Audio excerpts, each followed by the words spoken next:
श्री सुब्रह्मण्येश्वर स्वामी अष्टोत्तर शतनामावली प्रारंभः। ओम स्कंदाय नमः, ओम गुहाय नमः, ओम षण्मुखाय नमः, ओम फालनेत्राय नमः, ओम प्रभवे नमः, ओम पिंगलाय नमः, ओम कृत्तिकासूनवे नमः, ओम सिकिवाहाय नमः,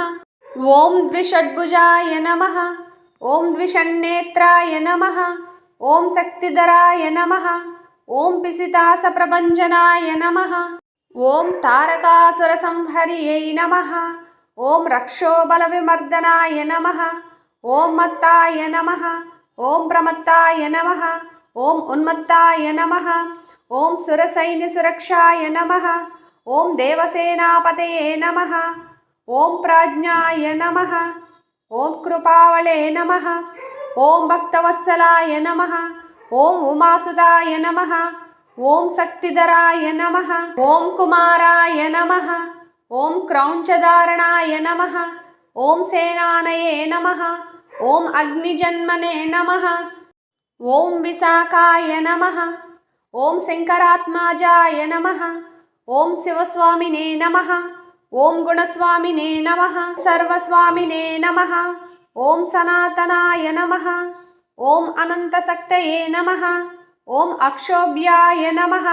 ओम पार्वतीप्रियनंदनाय नमः, ओम गंगासुताय नमः, ओम सरोद्भूताय नमः,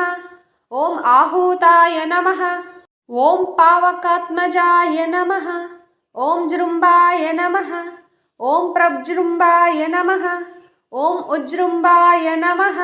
ओम कमलासन संस्तुताय नमः, ओम एकवर्णाय नमः, ओम द्विवर्णाय नमः, ओम त्रिवर्णाय नमः, ओम सुमनोहराय नमः, ओम चतुर्वर्णाय नमः, ओम पंचवर्णाय नमः, ओम प्रजापतये नमः, ओम अहस्पतये नमः, ओम अग्निगर्भाय नमः, ओम समीगर्भाय नमः, ओम विश्वरेतसे नमः, ओम सुरारिग्ने नमः, ओम हरिद्वर्णाय नमः, ओम शुभकराय नमः, ओम वटवे नमः, ओम वटुवेशभृते नमः, ओम पूषाय नमः, ओम गवस्तिने नमः, ओम गहनाय नमः, ओम चंद्रवर्णाय नमः, ओम कलाधराय नमः, ओम मायाधराय नमः, ओम महामायिने नमः, ओम कैवल्याय नमः, ओम शंकरात्माजाय नमः, ओम विश्वयोनये नमः, ओम अमेयात्माय नमः, ओम तेजोनिधये नमः, ओम अनामयाय नमः, ओम परमेष्टिने नमः, ओम परब्रह्माय नमः, ओम वेदगर्भाय नमः, ओम विराट्पुताय नमः, ओम पुलिन्दकन्याभर्ताय नमः, ओम महासारस्वतावृताय नमः, आश्रिताखिलदेत्रे नमः, ओम चोरघ्नाय नमः, ओम रोगनाशनाय नमः, ओम अनंतमूर्तये नमः, ओम आनंददाय नमः, ओम शिखण्डिकृतकेतनाय नमः, ओम डम्बाय नमः, ओम परमडम्बाय नमः, ओम महाडम्बाय नमः, ओम वृषांकपये नमः, ओम कारणोपात्तदेहाय नमः, ओम कारणातीत विग्रहाय नमः, ओम अनीश्वराय नमः, ओम अमृताय नमः,